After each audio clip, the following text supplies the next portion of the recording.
So hi guys, நான் உங்கள் Dandapani. So இன்றைக்கி Q&A வீடியோ. நிறைய கேள்விகள் இருக்குது, நிறைய சுவாரஸ்யமான கேள்விகளும் கூட இப்படி பார்த்துட்டே வரலாம். So hi Sri Abirami. All right. இந்த நம்ம என்டி டாக்ஸில் வந்து பிராணிக் ஹீலிங் பற்றி டாக்டர் சாந்தகுமாரியோட ஒரு பாட்காஸ்ட் பண்ணியிருந்தோம். நல்ல ரீச் அது உண்மையாலுமே. ஸோ அதை பார்த்துட்டு நிறைய பேர் வந்து பிராணிக் ஹீலிங் நானும் கற்றுக்கணும்னு விருப்பப்படுறேன் அப்படின்னு சொல்லி கேட்டிருந்தீங்க. அது கமெண்ட்லேயே வந்து அந்த லிங்க் பின் பண்ணி வச்சுருக்கேன்.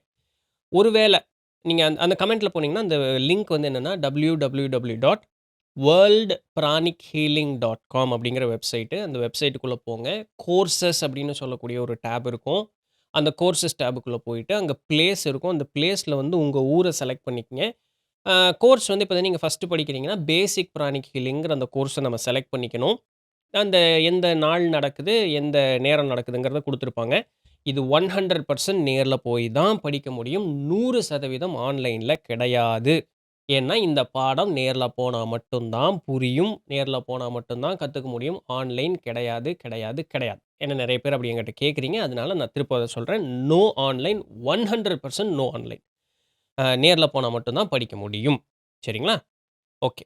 ஒரே ஒரு கோர்ஸ் மட்டும் இந்த பிராணிக் ஹீலிங்கினுடைய என்டையர் சிலபஸ்ல ஒரே ஒரு பார்ட் மட்டும் achieving oneness with higher soul அப்படின்னு சொல்லக்கூடிய அந்த ஒரு பார்ட் மட்டும் ஆன்லைன்ல எப்பாவது ஆஃபர் பண்ணுவாங்க. அது கிடைச்சா ஓகே. பட் அந்த கோர்ஸ்ல வந்து ஹீலிங் எல்லாம் எதுவுமே இருக்காது. நம்மளுடைய ஆன்ம முன்னேற்றத்திற்கு உண்டான வழிபாதை மட்டும் அதுல இருக்கும்.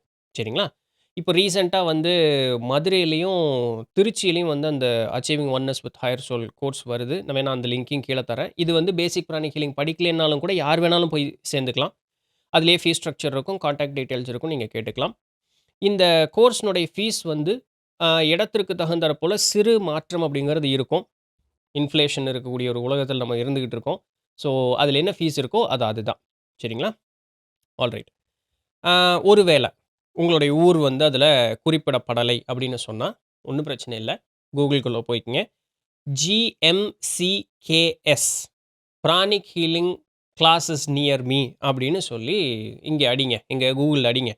பக்கத்திலேயே வந்து பிராணிக் ஹீலிங் ஏதாவது கிளாஸஸ் சென்டர்ஸ் வந்து அங்க பக்கத்தில ஏதாவது இருக்கும். அவங்க கிட்ட நீங்க அப்ரோச் பண்ணீங்க அப்படின்னு சொன்னாலுமே, அவங்க உங்களுக்கு நல்லபடியா கைட் பண்ணி குடுப்பாங்க. இவ்வளோதாங்க. இதுதான் ரொம்ப சிம்பிளான பேசிக்கான ஒரு வழி. ஒண்ணு அந்த லிங்க் போங்க. இந்த வழியெல்லாம் பின்பற்றிக்கங்க. ஊர் பேர் இல்லாத பட்சத்தில இந்த GMCKS pranic healing classes near மீன்னு அடிச்சீங்கன்னா, உங்களுக்கு ஏதாவது கிளாஸ் பக்கத்தில இருக்கும். யாராவது ட்ரெய்னர் கண்டிப்பா இருப்பாங்க. அவங்க உங்களுக்கு கைட் பண்ணி தருவாங்க. சரிதானுங்களே? இனிஷியலா பேசிக்ல இருந்து தான் ஆரம்பிப்போம். பின்ன போக போக நம்மள அப்படியே டெவலப் பண்ணிக்கலாம். அண்ட் வேற என்ன? நேர்ல தான் போய் கிளாஸ் படிக்க முடியும். ஆன்லைன் கிளாஸ் 100% கிடையாது. சரிங்களா? இது கட்டண படிப்பு மட்டுமே. ரைட்? ஆல்ரைட். இப்போ நம்ம வந்து Q&Aக்குள்ள போலாம். ஸோ ஃபர்ஸ்ட் ரஞ்சித் அவங்க என்ன கேட்குறாங்கன்னா, புருவ மத்தி நோக்கி தியானம் பண்ணும்பொழுது தொண்டையில் குறுகுறுன்னு கூசுவது போல இருக்கு. சரிதானான்னு.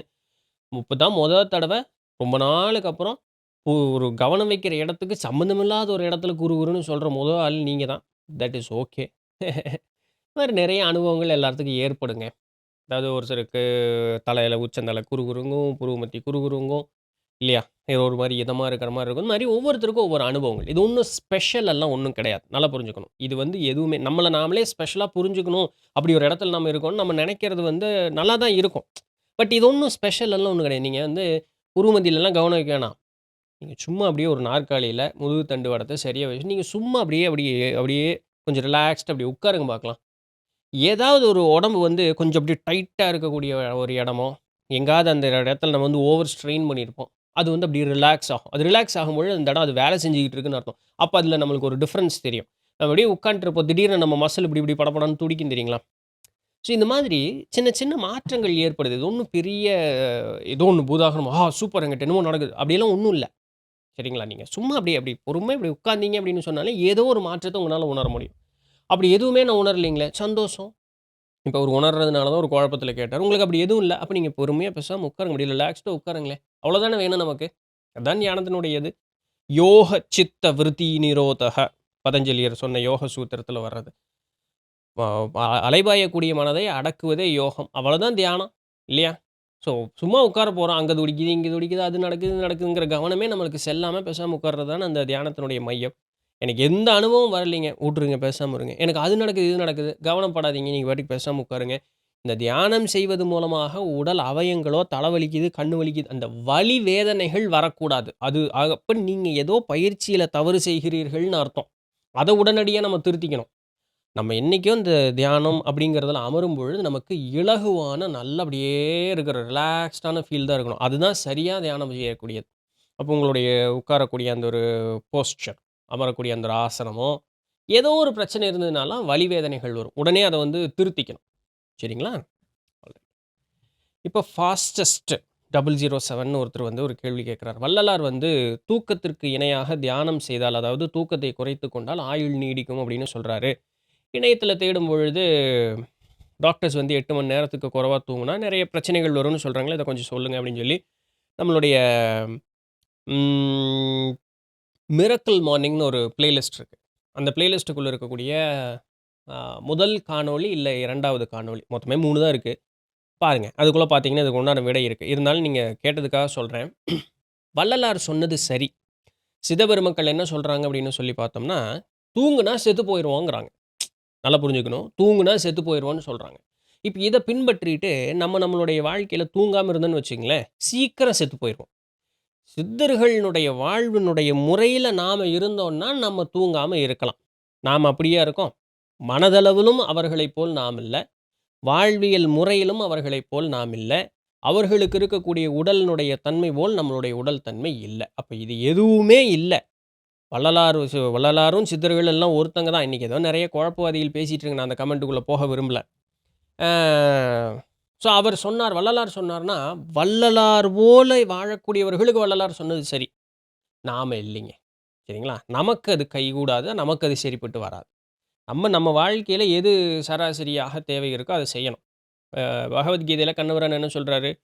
பசியோடு இருந்தாலோ இது அகத்தீசனாரும் சொல்றார். சரிங்களா? பசியோடு இருந்தாலும் யோகம் கைகூடாது, மனம் அடங்காது. தூக்கம் சரியில்லைன்னாலும் யோகம் கைகூடாது, மனம் அடங்காது. இது 2ம் சரியா நடக்கணும். வயிறு புடைக்க சாப்பிடக்கூடாது. தேவைக்குண்டான அளவுக்கு நாவின் ருசி கண்டாலும் கூட, தேவைக்குண்டான அளவுக்கு மட்டும் சாப்பிட்டுக்கணும். நிம்மதியா காலையில எந்திரிக்கும் பொழுது, "அப்பா!" அப்படின்னு சொல்லக்கூடிய அளவுக்கு நிம்மதியா தூங்கியிருக்கணும்.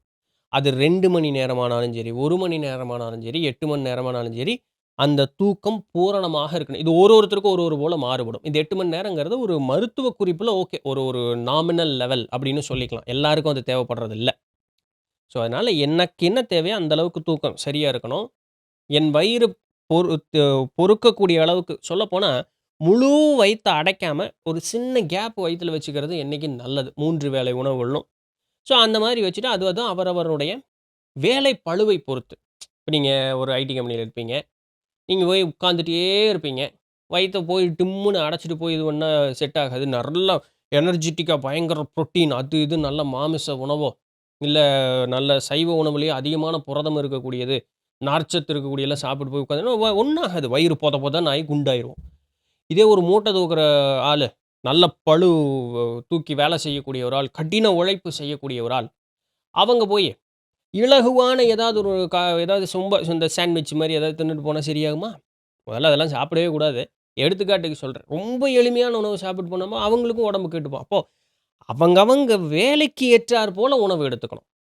வயிறு பொறுக்கும் அளவுக்கு உணவு எடுத்துக்கணும். சரிங்களா? இதுதான். அது போலவே தூக்கமும் கூட. சரிங்களா? இந்த 8 ஹவர்ஸ் அப்படிங்கிறது ஸ்டாண்டர்ட் லிமிட் எல்லாம் கிடையாது. அதுபோல 3 லிட்டர் தண்ணி குடிக்கணும், 5 லிட்டர் தண்ணி குடிக்கணும்பாங்க. தாகம் எடுக்கும்போது தண்ணி குடிக்கணும். தேவைப்படக்கூடிய அளவுக்கு தண்ணி குடிக்கணும். இந்த லிட்டர் கணக்கு வைக்கணும்லாம் அவசியம் கிடையாது. தாகம் எடுக்கும்போது தண்ணி குடிக்கணும். பசிக்கும்போது சாப்பிடணும். இவ்வளோதான். உடம்பு சரியா இது பண்ணிக்கும். தூக்கம் வரும்போது உடனே படுத்து தூங்கிரணும். கொஞ்ச நேரம்னு மொபைல் நோண்டக்கூடாது. அவ்வளோதான். மித்தபடி வேற ஒண்ணும் இல்ல. சரிதானுங்களா? ஆல்ரைட். அடுத்தது காயத்ரி கருண். அவங்க என்ன கேட்குறாங்கன்னா, அவங்களுடைய குலதெய்வம். பெண்கள் கணவர் வீட்டுக்கு போனதுக்கப்புறம் அங்க குலதெய்வத்த பின்பற்றுவது இல்லையா? இது ஒரு வழக்கு இருக்கு. கணவர் குலதெய்வத்த பின்பற்ற ஆரம்பிச்சதுக்கப்புறம், தன்னுடைய தகப்பனார் வீட்டு குலதெய்வத்த விட்டுறணுமா? அப்படியெல்லாம் ஒண்ணும் கிடையாது. சாமிக்கெல்லாம் அந்த பாகுபாடு கிடையாது. பெண்களுக்கு மட்டுமே ஒரு தனி பலம் உண்டு. அவர்களுக்கு 2 குலதெய்வம். ஆண்களுக்கு கூட அந்த ஒரு நிலைமை இல்ல. அது வந்து பொறந்த வீட்ல இருக்கும்போது ஒரு குலதெய்வம். புகுந்த வீட்டுக்கு போனதுக்கப்புறம் ஒரு குலதெய்வம். என் வீடு, என் குலம், என் தெய்வம் அப்படின்னு அந்த பொண்ணு வந்து உரிமை வந்து கணவன் வீட்ட கொண்டாடிக்குவா. ஆனா, பொறந்தத உடணும்னு அவசியம் கிடையாது. அது பின்னாடி வந்தவங்க ஓவர் ஆதிக்கத்தினால அதெல்லாம் சொல்லிட்டு அப்படியெல்லாம் ஒண்ணும் கிடையாது. ஆனா, அது என் குடும்பம், என்னோட இது அப்படின்னு சொல்றது கணவன் வீட்டோடது சொல்லிக்குவாங்க. இல்லையா? அப்படிதான் அதான் வழக்கு. ஸோ, அப்படிதான் இவங்க ஆரம்பிக்கிறாங்க. அதுக்காக சொல்ல வரேன். அதனால 2 குலதெய்வங்களையும் தாராளமா கும்பிடலாம். சாமி அருள் செய்றதுல "நீ தான் கல்யாணம் கட்டிட்டு போயிட்டியே, நான் ஏன் உன்னைய பார்க்கணும்னு" சாமி சொல்லுமா? சாமி எல்லாம் ஒரு காலத்தில அப்படி சொல்லாதுங்க. சாமி, சாமி தான். அதனால தான் அத நம்ம கையெடுத்து கும்பிடுறோம். அது அருள் செய்றதுல எந்த விதமான மாற்றமும் வராது. சரிங்களா? இப்ப கணவர் வீட்டு குலதெய்வத்துக்கே பார்த்துட்டு, மனதில அப்பழுக்கு அந்த நம் மனது வந்து அழுக்குடைய மனதாக இருந்ததுன்னா, கணவன் வீட்டு குலதெய்வம் மட்டுமா நம்மள காப்பாத்திற போகுது? இல்லையே! மன சுத்தி யாருக்கு இருக்குதோ, அது எங்க போனாலும் நல்ல வேலை நடக்கும். சரி இருக்கட்டும். இப்ப இவங்க கேட்கறது என்னன்னா, அவங்க வீட்டுக்கு 2 குலதெய்வமா. ஒண்ணு வந்து காட்டேரியும், முனீஸ்வரரும்.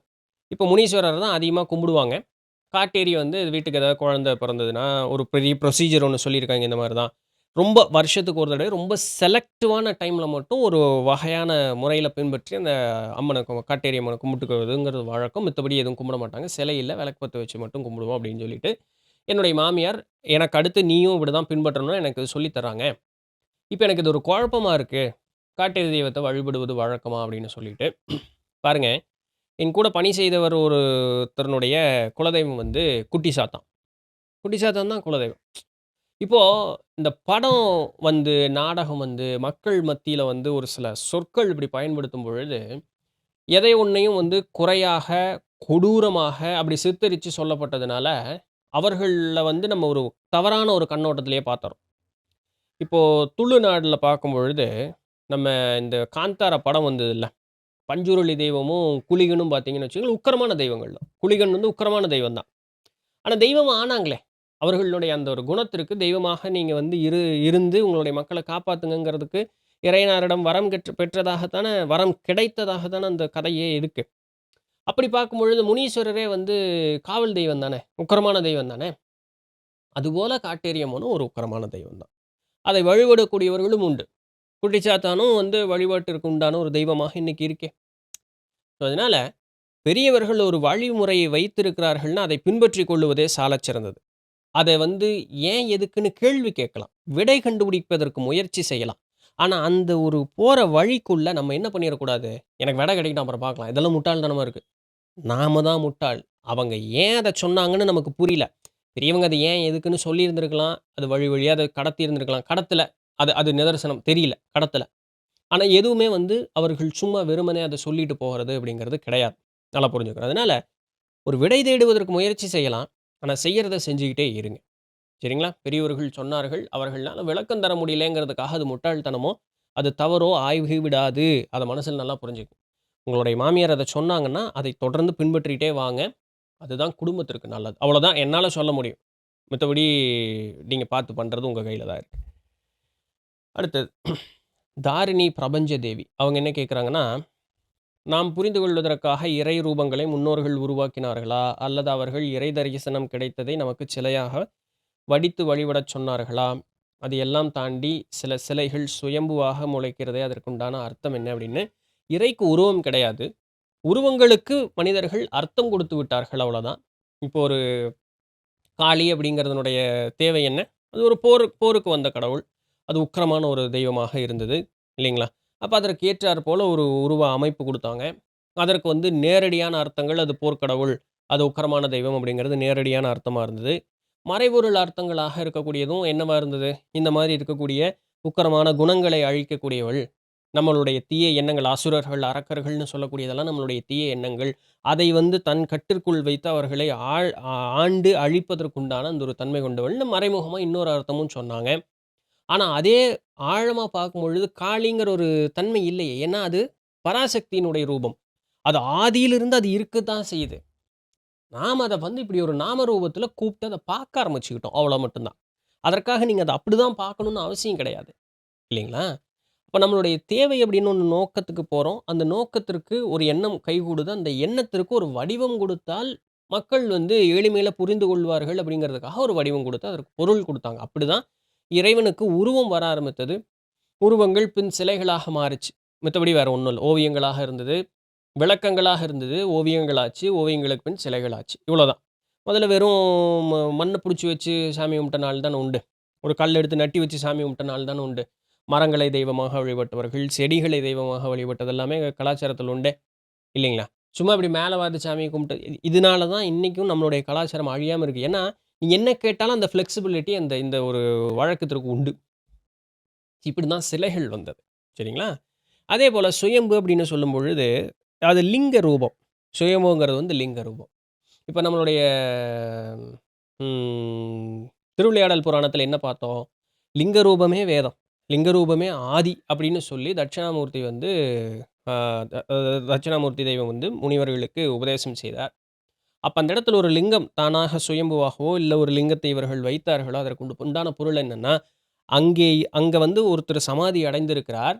அவர் அண்டத்தோடு கலந்து விட்டார்ங்கிறதுக்கு உண்டான பொருள். அவர் சுய தன்மைக்கு மறுபடியும் சென்று விட்டார்ங்கிற பொருள். ஸோ, அத நீங்க எந்த டிஸ்டர்பும் பண்ணிறக்கூடாதுங்கிறதுக்காக வரக்கூடிய அந்த ஒரு அ விளக்கம் தான் அது. மித்தபடி வேற ஒண்ணும் இல்ல. அது சுயம்புவாக இவர்களே அங்க சமாதி கொள்ளுபவர்களே அந்த ஒரு வேலைய செஞ்சுட்டு போவாங்க. இல்லன்னா, அதை தெரிந்தவர்கள் பின் ஒரு லிங்கத்தை அங்க வைப்பது அப்படிங்கிறது ஒரு வழக்கம். சரிங்களா? ஒரு சக்தி கூடும்பொழுது அந்த இடத்துல ஒரு சுயம்பு முளைக்கும் அப்படிங்கிறது நம்மளுடைய கலாச்சாரத்துல உண்டு. அப்படின்னா, அங்க யாரோ ஒருத்தர் சமாதி அடைந்திருக்கிறார். அவர் தன்னுடைய சுயநிலைக்கு சென்று விட்டார்ன்னு அர்த்தம். அப்ப அத என்ன பண்ணுவோம்? அந்த இடத்துல ஒரு சக்தி எப்பவுமே கூடி இருக்கும். அதை நாம் பின்ன தொடர்ந்து வழிபட ஆரம்பிச்சோம். அதை ஞானியராவே பார்த்தவர்கள் உண்டு. தெய்வமாக பார்க்கக்கூடியவர்களும் உண்டு. அது இன்னைக்கு அத நுணுக்கி பார்த்து இது எப்படி வந்து என்ன ஏதுன்னா, ஆர்வமுள்ளவர்கள் பண்ணலாம். என்ன கேட்டா அதெல்லாம் தேவையில்ல. எது வழி? இறையோடு போய் சென்று சேருவது தான் ஒரே வழி. பேசாம அதுக்கு உண்டான ஃபோக்கஸ் பண்ணிக்கலாம்.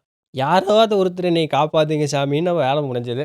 பட் சும்மா அப்படி ரேண்டமா யாராவது ஒருத்தர் காப்பாத்துங்கன்னு அந்த ஒரு காகிதத்த இப்படி தூக்கி போடுறத விட்டு போட்டு, நமக்குன்னு யாராவது ஒருத்தரு ஆத்மார்த்தமா நமக்குன்னு ஒட்டி வருவாங்க. அது குருவாக நம்ம முன்னாடி நம்ம புரிதலுக்கு குருவாக இருந்தாலும் சரி, இல்ல நாம் இன்னைக்கு தெய்வங்கள்னு சொல்லக்கூடியவர்களாக இருந்தாலும் சரி, எப்படினாலும் சரி, நம்ம மனசுக்கு யாரோ ஒருத்தர் ஒட்டி வருவாங்க. அவர்களையே ஒரே ஃபோக்கஸ்டா நின்னு நம்ம வழிபட்டு, நம்ம நிலையை உயர்த்திக் கொள்வது சாலச் சிறந்தது. ரைட். சுபிஷ் சுபிட்சா.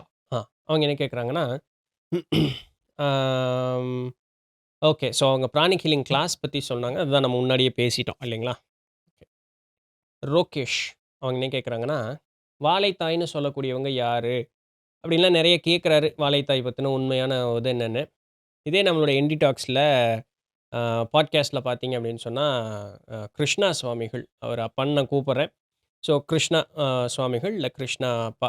ஸோ அவரு வந்து நம்ம ஸ்ரீவித்யா உபாசனை பத்தி பாட்காஸ்ட் ஒண்ணு இருக்கு. அதில வாழைத்தாய் பத்தி அவ்ளோ தெளிவா சொல்லியிருக்காரே. மூச்சு தான் வாழை. மத்தபடி வேற ஒண்ணும் இல்ல. சரிங்களா?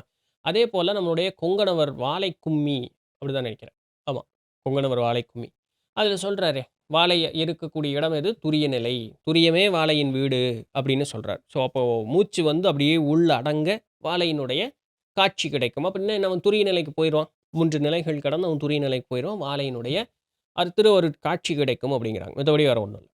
சரிங்களா? 9 வயது பெண் குழந்தை. அவ 9 வயதாவே தான் எப்பவுமே இருந்துகிட்டே இருக்கா. அப்படின்னா என்ன? இளமை மாறாதவள்னு அர்த்தம். சரிங்களா? ஸோ அப்படியே அந்த மூச்சு நின்னுதுன்னா நின்னபடியே இருக்கும். இவங்ககிட்டயும் எந்த விதமான மாற்றமும் இருக்காது. அது அப்படியே நிக்கும். அதுதான் வாழைய வந்து ஒரு ஒரு விளக்கமாக சொல்லப்பட்டது. அவ எப்பவுமே இளமையாகவே இருப்பான்னு அர்த்தம். சரிங்களா? So yeah! சமாதி வாய்த்தால் சித்துக்கள் பெறுமா? 18 சித்தர்களுக்கு அட்டமா சித்துக்கள் போன்ற சித்திகள் எப்படி வந்தது? நம்ம நெறைய பார்க்குறோமே. கொஞ்சம் Q&A அப்படி ரெகுலரா பார்த்தீங்கன்னா, நெறைய வீடியோஸ் இத பத்தி பேசியிருக்கோம். ஆ மனதை ஒடுக்கி அமைதியாக இருக்கும் பொழுது, தானாகவே நமக்கு சித்துக்கள் வாய்க்கப்பெறும். இது ஒரு வழி. அதை தவிர்த்து இதர நிறைய வழிகள்ல அட்டமா சித்துக்களை நம்மளால அடைய முடியும். ஆ எந்திரங்கள் மூலமாக, மந்திரங்கள் மூலமாக, பூசை முறைகள் மூலமாக, வரம் வாங்குவதன் மூலமாக, இந்த மாரி நிறைய வகைகள்ல அருள் ஆசி பெறுவதன் மூலமாக, வரம் வாங்குறதுக்கும், அருளாசி பெறுறதுக்கும் 2மே ஒருத்தவங்க குடுக்குறாங்க.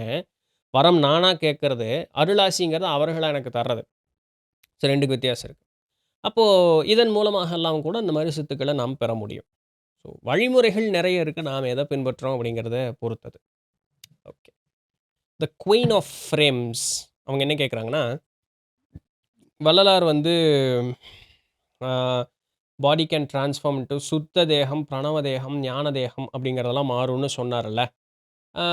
Two these transformations happen? இது நடக்குமா? இத எக்ஸ்ப்ளைன் பண்ணுங்க அப்படின்னு சொல்லி. நடக்குமே, ஏன் நடக்காது? நம்மளுடைய இந்த உடல் காயம் அப்படின்னு சொல்லக்கூடியத நம்மளால சுத்தமாக்க முடியுமே. வள்ளல் பெருமானே அதற்கு வந்து நிறைய மருந்து முறைகள் சொல்லியிருக்காரு. கூட யோக முறைகள் அப்படிங்கிறது எல்லாமே இருக்கு. அத பண்ணும்பொழுது இந்த உடல் வந்து தூய தேகமாக மாறும். அதற்கப்புறம் பிரணவ தேவகம், மூச்சு க உண்டான அந்த ஒரு சக்தி நிலை அப்படின்னு சொல்லக்கூடியது. அதற்கு தாண்டுனா ஞான தேகம். சரிங்களா? இது வந்து ஒரு ஒரு விளக்கத்திற்காக சொன்னது. இன்னைக்கு நம்ம இந்த உடல் இருக்கு. இந்த உடல் முதல்ல சுத்தி அடையணும். இந்த உடல் இயங்குவதற்கு மூச்சு அப்படிங்கிறது தேவைப்படுது. அதாவது சக்தி நிலை நம்ம ஆரா அப்படின்லாம் சொல்றோம் இல்லையா? அந்த சக்தி தேவைப்படுது. அதில எந்த விதமான கலங்கங்கள் ஏற்படக்கூடாது. இதெல்லாம் பிராணிக் ஹீலிங்ல வரும். அப்ப இது 2மே சுத்தமா இருந்தது அப்படின்னு சொன்னா, அவனுடைய உடல் நலமும், மனோநலமும் திடகாத்திரமா இருக்குன்னு அர்த்தம். இதனோடு வச்சு அவங்க சரியா பயணிக்கும்போது அவனுக்கு ஞானம் கிடைக்கும். ஞான தேகத்திற்கு உருவம் இல்ல. இறையோடு அப்படியே அவங்க அதை ஒன்றர கலந்து விடுவார்கள். சரிங்களா? நடக்கும். எல்லா சித்தபெருமக்களும் இதே தாங்கன்னு சொல்லிட்டு இருக்காங்க. நெறைய பேர் இன்னைக்கு வள்ளலார புடிச்சுக்கிட்டு அவங்கள அவங்க பாப்புலரைஸ் பண்ணிக்கிறதுக்காக என்னென்னமோ பேசிக்கிட்டு இருக்காங்க. ஒருத்தர் ஒரு வீடியோ ஒரு 50 நிமிஷம் ஒருத்தர் வீடியோ போட்டிருந்தோம். வீடியோ ஃபுல்லா பார்க்கல. ஒரே காமெடியா இருந்தது. அவர் பேசினது ஒரு 2, 3 நிமிஷம் தான் கேட்டேன். எங்க போய் என்னத்த சேர்த்தி வச்சுக்கிறாங்களோ! சரி பரவால்ல. Vallalar insisted on simple living and feeding the poor. So எளிமையான வாழ்க்கையும் ஏழைகளுக்கு வந்து உணவளிப்பது அப்படிங்கிறத வந்து வள்ளலார் சொன்னார்ல. இப்போ இது இந்த மாரி செய்வது அப்படின்னு சொல்லக்கூடிய தியானத்திற்கு சமமாகுமா? ஆகாது. இதெல்லாம் வந்து நம்மளுடைய என்ன சொல்றது? எதிர்பார்ப்பு இல்லாம நம்ம வந்து ஒரு தன்னலம் கருதாது பிறருக்கு உதவி செய்வதுங்கிறது. எல்லா மனிதர்களும் எதற்கு இருக்கு? இந்த உயிர் என்ன பண்ணுது? என்ன நிலை இருந்தாலும் ஒரு வாய் சோறு தானே! பசி வந்தால் 10ம் பறந்து போகும். அந்த 10க்கு என்னமோ சொல்லுவாங்க. மானம், ரோசம், வெட்கம், சூடு, சொரணை அந்த மாரி ஒரு 10 எண்ணம் சொல்லுவாங்க. எதெல்லாம் மனிதன் அப்படின்னு நினைக்கிறான் அத்தனையும் பறந்து போயிடும். "ஏய் ஒரு வாய் சோறு குடுறா, பசிக்குதுடா" அப்படின்ருவான். அப்ப பசி வந்து அவ்வளோ கொடுமையானது. அதனால அத அவனுக்கு குடுத்துரு. முதல்ல சோத்த போடு. பின்ன ஞானத்தெல்லாம் பார்த்துக்கலாம். அதனால தான் சோறு அவனுக்கு போடுங்கிறார். அது முக்கியமான ஒரு இதா இருக்கு இல்லையா? அதனால தான் நம்மளுடைய கலாச்சாரமே எப்படிப்பட்டது? பசின்னு ஒருத்தன் கேட்கறக்கு முன்னாடியே சோறு குடுத்துடுறான். அத விட கொடுமையானது வேற எதுவுமே இல்ல அப்படிம்பாங்க. இது வழி வழியா கலாச்சாரத்துல இருந்து வந்தது தானே தவிர, வள்ளல் பெருமான் வாழ்ந்திருந்த காலத்துல பெரும் பஞ்சங்கள் இருந்த காலம். ஸோ, அப்ப வந்து அத வந்து அவர் இன்சிஸ்ட் பண்ணார். சாப்பாடு முதல்ல குடு. ஞான உபதேசமெல்லாம் பின்ன பெறட்டும். அவன் பசியில இருக்கிறவன்கிட்ட போயிட்டு, சாமி, பூதம்ன்ட்டு இருந்தா அவன் கேட்பானா? ஐயா பசிக்குதுய்யா, சோத்த போடுய்யா, ஞானமாது, பூதமாதுங்கிற மாரி ஆயிருவான் அவன். அதனால முதல்ல சோறு போடுன்னு. அதுதான் அது. அதற்கு தியானத்துக்கெல்லாம் சம்மந்தமாகாது. புண்ணிய பலன் சேருமா? சேரும். ஆனா, அதுக்கப்புறம் அந்த புண்ணியத்திற்கு ஏற்றார் போல நம்ம திரும்ப பிறப்பு எடுக்கணும். அதெல்லாம் வேண்டான்னா, நீங்க ஒரு சில நெறிமுறைகளோட நம்ம இருந்து நடந்து கொள்ளணும். Vallalar said God is compassion itself. இரக்க குணமே இறைவன். அப்படின்னு சொல்லப்போனா, இன்னும் ஏன் வந்து துன்பம் அப்படிங்கிறது இருந்துகிட்டே இருக்கு? அப்படின்னு இப்ப நீங்க கேட்டீங்கன்னு வச்சுக்கங்களேன். தேவைகள் அப்படிங்கிறது இருக்கிற வரைக்கும் துன்பம்ங்கிறது இருந்துகிட்டே தான் இருக்கும். தேவைன்னு இருக்கிற வரைக்கும் துன்பம் இருந்துகிட்டே தான் இருக்கும். அதற்காக இறை வந்து இரக்கம் இல்லாதது அப்படின்னு சொல்றது கிடையாது. இறை இரக்கம் உள்ளது தான். அந்த இரக்கத்த வந்து நாம் வாங்கிக்கிறதுக்கு நாம தயாரா இருக்கணுமே! ஒரு ஒரு நல்ல செய்தி, "ஏய் பாரு, இப்படி பண்ணேன்னா உனக்கு ஆகாது. இது வந்து தவறான செயல். அது உனக்கு துன்பம் விளைவிக்கும்." அப்படின்னு வந்து ஒருத்தருக்கு உபதேசம் பண்றாங்க. அவன் என்ன சொல்றான்? "எல்லாம் எனக்கு தெரியும்." அப்படிங்கிறான். இப்போ இவன் சொன்ன உபதேசம் இறையே நின்னு அவனுக்கு சொன்ன நல்ல ஒரு வழி. அதுதான் இரக்கம். ஆனா ரெஸ்பான்ஸ் என்னவா வந்தது? அது அவனுடைய தனிப்பட்ட ஒரு விருப்பம். அதனால அவனுக்கு ஏற்படக்கூடிய நன்மையும், தீமைக்கும் யார் பொறுப்பாவா? இறை பொறுப்பாகாது. அது அவருக்கு அவனே பொறுப்பு. ஆனா, இறை அவனை காப்பாற்றியதா? காப்பாத்த தான் வந்ததே! ஒரு வழியில அவனுக்கு சொல்லுச்சே, "டேய் பண்ணாதடா, பண்ணாதடா, தப்புடா. இதனால உனக்கு துன்பம் விளையும்டான்னு." அவன் கேட்கல. அப்ப அவன் செஞ்சதுக்கு உண்டான வினைய அவன் தான் அனுபவிச்சாகணும். அதனால தான் துன்பம் இருக்கு. மத்தபடி வேற ஒண்ணும் இல்ல. சரிதானுங்களே! Is liberation the end of journey. So முக்தி பேறு அப்படிங்கிறது தான் வந்து ஸ்டாப்பிங் பாயிண்ட்டா? இல்ல வேற அதுதான் வந்து உண்மை நிலைக்கு உண்டான தொடக்கமா? எங்கிருந்து இதெல்லாம் எடுக்குறீங்க? ஏதோ ChatGPTல போட்டு எடுத்துக்கிட்டு இருக்கீங்க. பட் நல்லா இருக்குது கேள்வி எல்லாம். ஓகே. அ முக்தி பேறு அப்படிங்கிறது அடைஞ்சதற்கு அப்புறம், அங்க பயணம்ங்கிறதே இல்லியே! நான் திரும்ப திரும்ப ஒரே திருமந்திரம் எவ்வளோ இடத்துக்கு பயன்படுது பாருங்களேன். "பதி, பசு, பாசம் என்பகர் மூன்றில் பதியினைப் போல் பசு பாசம் அனாதி." சரி, இப்ப இந்த லெவலுக்கு அந்த முதல் 2 வரி வேண்டாம். இப்ப 2வது 2 வரிக்கு வருவோம். பதியினை அணுகா பசு பாசம். சரிங்களா? இறையை இந்த பசு பாசம்ங்கிற பசுங்கிறது ஆன்மா, பாசம்ங்கிறது மலம். இது 2ம் இறையை அணுகாது. ஆனா, இறை அணுகில் பசு பாசம் நிலாவேங்கிறார். அப்ப என்ன ஆகும்? ஆன்மா செத்து போயிருமா? ஆன்மா அழிஞ்சிருமா? இல்ல. இறை வந்துருச்சுன்னா, அங்க இறை மட்டும் தான் இருக்கு. இறையோடு நாம் போய் ஒன்றரை கலந்ததற்கு பிறகு, அன்னைக்கு ஒருத்தங்க கேட்டாங்களே, இரண்டற கலத்தல்ன்னு. அங்க இரண்டற கலத்தலே இல்ல. 2ன்னு சொல்றதுக்கே அங்க இல்லியே. அங்க இறை மட்டும் தான் இருக்கு. நான் போய் இறையோட கலந்துட்டேன். இப்ப எனக்கு ஜேர்னி ஒண்ணு, புது பிகினிங்ன்னு ஒண்ணு இருக்குன்னு எப்படி நான் சொல்லுவேன்? நான்ங்கிறதே அங்க இருந்தா தானே எனக்குன்னு ஒரு புது தொடக்கம் அப்படின்னு ஒண்ணு இருக்கும். அங்க நானே இல்ல. எனக்கு எங்க போய் புது தொடக்கம் அப்படிங்கிறது ஒண்ணு இருக்க போகுது. "பதியணுகில் பசு பாசம்" அங்க இறை மட்டும் தான் இருக்கும். அவ்வளோதான். அந்த அந்த கான்ஷியஸ் வந்து சூப்பர் கான்ஷியஸோட போய் கலந்துரும். அதற்கப்புறம் அது அந்த அந்த ஆன்மா பிறப்புக்கு உட்படாது. அது இறையோட கலந்துரும். அவ்வளோதான் அது. சரிங்களா? ஸோ அதற்கப்புறம் அங்க there is nothing to begin. அங்க நான்னு ஒண்ணு இருந்தா தானே ஏதாவது ஒண்ணு தொடங்கறக்கு. அங்க நானே இல்லையே. அங்க இறை மட்டும் தானே இருக்கு. சரிங்க. பெரிய டம்ளர் தண்ணி, சின்ன டம்ளர் தண்ணி. இந்த சின்ன டம்ளர் தண்ணி, பெரிய டம்ளர் தண்ணிக்குள்ள ஊத்துனா, "இதோ பாரு இந்த இடத்துல சின்ன டம்ளர் தண்ணி நிக்குதுன்னு" சொல்ல முடியாது இல்லையா? அது பெரிய அங்க தண்ணி மட்டும் தான் இருக்கு. அதுபோல தான். சரிங்களா? அதுதான் முக்தி பெறு. அதனால தான் இதற்கு என்ன சொல்றாங்க? பிறவா நிலை, பிறவா நெறி, மீண்டு வாரா நெறி இப்படியெல்லாம் சொல்றதுக்கு உண்டான காரணம் அதனால தான். Everything is God's play. Who is that suffers? நம்மளுடைய மனம், சித்தம், புத்தி, அகங்காரம்ங்கிற இந்த 4 தான் இந்த துன்பத்திற்கு காரணம். இங்க இதோடு கூடி இருக்கக்கூடிய ஆணவம் அப்படின்னு சொல்லக்கூடிய அந்த ஒரு மும்மலத்தில அதுதான் முக்கியமான மலம் தான் கூடவே என்னைக்குமே இருக்கும். அது கூட சேர்ந்து கன்ம மாயையும் சேர்ந்துக்கும். அப்ப இதெல்லாம் சேர்ந்து ஒரு ஆன்மா மேல ஒரு மாய போர்வை போல. அதனால தான் கழும்பு போலங்கிறாங்க. இப்போ எப்படி பித்தள மேல கழும்பு பூத்திருக்கும் இல்லையா? அதுபோல. அந்த கழும்பு போல இதெல்லாம் இந்த ஒரு மாயை நம்மளை சூழ்ந்திருக்கு. இந்த மாயை தான் நமக்கு துன்பத்தை ஏற்படுத்துது.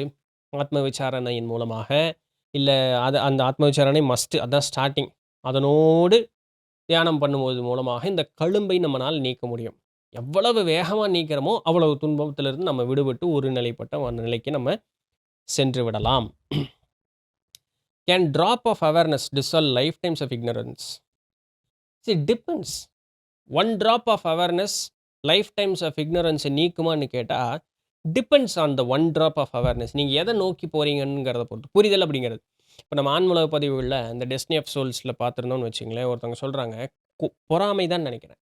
ஆமா. பொறாமையா? கோபமா? இந்த ஒரே ஒரு உணர்வு தான். இந்த ஒரு உணர்வு தான். அந்த ஒரு உணர்வை நீக்குவதற்காக, உணர்ந்து அதிலிருந்து விலகுவதற்காக 4000 வருடங்களாக அந்த ஆன்மா பிறந்து கொண்டு இருக்கு அப்படின்னு சொல்லி. ஒரே ஒரு உணர்வு தான். அப்ப இந்த பிறப்புல அவங்களுக்கு அந்த ஒரு விடை கிடைச்சிருச்சு. So one drop of awareness. Oh! இது வந்து ஆகாததுன்னு புரிஞ்சுக்கிட்டாங்கன்னா, நீங்கிடுச்சு. இப்ப 4000 வருஷமா பிறந்துகிட்டு இருந்தது நீங்கிடுச்சு. ஆனா அவர்கள் முக்தி அடைந்தார்களா? ஞானம் பெற்றார்களா? இல்ல. அந்த ஒரு உணர்விற்கு அவர்கள் ஞானம் பெற்றார்கள். ஆனா இன்னும் நெறைய சேர்த்தி வச்சதெல்லாம் இருக்குமே. அப்ப அது எல்லாத்தையும் கழிக்கணுமே. ஸோ எத பொறுத்து அப்படிங்கிறது இருக்கு. அந்த one drop of awareness lifetimes of ignorance நீக்குமான்னு நீக்குச்சு. 4000 வருடங்களாக ஒரு உணர்விலிருந்து வெளிவருவதற்காக அவர்கள் பிறப்பெடுத்தார்கள். நீங்குச்சு. அப்படியே ஒவ்வொன்னையும் நீக்க வேண்டியது தான். திருப்பியும் போய் சிக்காம இருக்கணும். அதில மனசுல வச்சுக்கணும். ஆமா. If silence hold every answer why do we seek for in words? அமைதி வந்து எல்லாத்திற்கும் விடை அளிக்கும் அப்படின்னு சொன்னா, நாம ஏன் வந்து வார்த்தைகளை தேடி சுத்தி கொண்டிருக்கோம்? இதத்தாங்க சொல்லிக்கிட்டே இருக்கிறாங்க எல்லா பெரியவர்களும். ஏன்டா பேசிக்கிட்டே இருக்கிற? சும்மா இருடா! அமைதியா இருந்தேன்னா உனக்கு எல்லாம் புரியும்ன்னு. யாரு கேட்கிறா? நம்ம திருக்களிற்றுப்படியார். நம்முடைய பிளேலிஸ்ட்டுக்குள்ள போனீங்கன்னா, திருக்களிற்றுப்படியார்ங்கிற அந்த நூல் இருக்கு. அதற்கு முன்னதாக பார்த்த திரு உந்தியார்ங்கிற நூல் இருக்கு. இது 2 நூல்லையுமே சொல்லப்பட்ட செய்தி என்னன்னா, உன்னுடைய மனதை வெளிப்புறமாக செலுத்தி, நீ ஏதாவது ஒரு அறிவை சேர்க்க வேண்டும்னு சொன்னேன்னா, ஆயுட்காலம் பத்தாது. நீ மனதை உட்புறமாக செலுத்தி அமைதியாக இரு. அனைத்தும் அறிந்தவனாக மாறிவிடுவாய்ன்னு. கேட்டான்னா நமக்கு நடக்கும். கேட்கலன்னா தேடிட்டே சுத்த வேண்டியது தான். சரி. வள்ளலார் சித்தரா? ஆமா. வள்ளலார் சித்தர் தான். சரிங்களா? அடுத்தது அருணாச்சலம் அப்படின்னு சொல்லக்கூடிய ஒருத்தரு. ஆ இது இது ஒரு ஒரு ஒரு நெறைய பேருக்கு ஒரு புரிதல். என்கிட்ட Instagramல கேட்டவர்களும் உண்டு இதுபோல. அவருக்கு தங்க நிறம் பிடிக்குமா? ஐயப்பன் அவருடைய கனவுல தங்க நிறத்தில வந்தாராம். இதற்கு பலன் என்னன்னு விடை அளிக்க வேண்டும்னு கேட்கிறார். நான் ஏதாவது குதர்க்கமா பதில் சொன்னோம்னா நீங்க என்ன பண்ணுவீங்க? சொல்ல மாட்டேங்கிற ஒரு நம்பிக்கையில இருக்கீங்களா? என்னைய பத்தி தப்பா புரிஞ்சு வச்சிருக்கீங்கன்னு அர்த்தம். ஆல்ரைட்.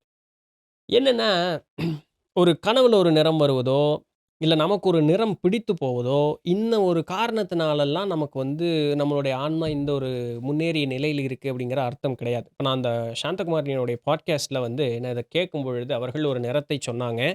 அந்த நிறத்தை வைத்து அவர்கள் ஒரு நிலை அடைந்த ஒரு ஆன்மான்னு நான் சொன்னேன். இது சொல்றதுக்கு முன்னாடி எனக்கு சாந்தகுமாரிய பத்தி தெரியும். அவங்க கூட நான் பயணம் பண்ணுது அப்படிங்கும்பொழுது எனக்கு அது தெரியும். அப்ப அவர்களுடைய அந்த குணநலன்கள் தெரிஞ்சதோட நான் இத வந்து மிக்ஸ் பண்ணிக்கிட்டேன். அப்ப இது 2மே நான் ஒரு ஃபேக்டர எடுத்துக்கிட்டேனே தவிர, வெறுமனே எனக்கு புடிச்ச ஒரு நிறத்த வச்சு, நான் வந்து ஒரு நிலைப்பட்ட ஒரு இதுன்னு நம்ம ஒரு முடிவுக்கு வர முடியாது. ஏன்னா ஒரு சில நபர்கள் என்கிட்ட அப்படி கேட்டவர்கள், "எனக்கு இந்த நிறம் பிடிக்கும். என்னுடைய ஆண்மை எந்த அளவுக்கு முதிர்ந்த நிலை" அப்படியெல்லாம் சொல்ல முடியாது. சொல்லலாம் உங்கள ஏமாத்தணும்னா நான் சொல்லலாம். உங்க மத்தியில நான் என்னைய பெரிய ஆளா காட்டிக்கணும் அப்படின்னு சொன்னா, நான் என்ன வேணாலும் என் கதைய அடிச்சு தள்ளலாம். நீங்களும் கேட்டுட்டு, "ஆஹா சூப்பர்" அப்படின்ட்டு போறீங்க. நான் நான் நான் அதுக்கு உண்டான ஆள் கிடையாது. ஸோ, அதனால அப்படியெல்லாம் நம்மனால விளக்கம் சொல்ல முடியாது. அப்படி உங்கள யாராவது சொல்றாங்கன்னா, உங்கள ஏமாத்துறாங்கன்னு அர்த்தம். சரிங்களா? இப்ப இவரு கேட்ட மாரி தான். தங்க நிறத்தில ஐயப்பன் வந்தாரு. எல்லா கோயிலுக்கு போனாலும் சிலை வந்து பித்தள சிலை, வெங்கல சிலை தங்க நிறத்தில இருக்கிற மாரி தான் இருக்கும். எங்கேயாவது பார்த்துட்டு வந்தீங்களா என்னவோ?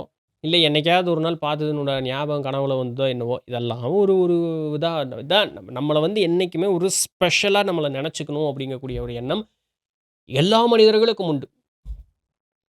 100% அதிலிருந்து என்னைக்கு முழுக்க வெளிய வர்றோமோ, நம்மகிட்ட இருக்கக்கூடிய எல்லா நினைவுகளும் ஒரு மாயைங்கிறத உணர்ந்து பேசாம அப்படியே அமைதியா இருக்கிறதுக்கு உண்டானதுக்கு வருவோம். அன்னைக்கு உண்மை நிலை புரியும். அதுவரைக்கும் எல்லாமே வெறும் மாயத்தோற்றம் தான். அன்னைக்கு ஒரு சகோதரி இதையும் சொன்னாங்க. ஏதோ ஒரு விஷயத்த சொல்லிட்டு, "இது உடனே வந்து மாயை அப்படின்னு சொல்லாதீங்க" அப்படின்னு. அப்ப அவங்க ப்ரீ டிஃபைன்டா ஒரு ஆன்ஸர எதிர்பார்க்குறாங்க என்கிட்ட. நான் என்னதான் பண்றது? தெரியல. ஆண்டவனே அதுக்கு பதில் சொல்லணும். சரி பரவால்ல. இதான் இன்னைக்கு உண்டான கேள்விகளும், அதற்குண்டான பதில்களும் புடிச்சிருந்திருக்கும், இன்ஃபர்மேட்டிவா இருந்திருக்கும்னு நம்புறேன்.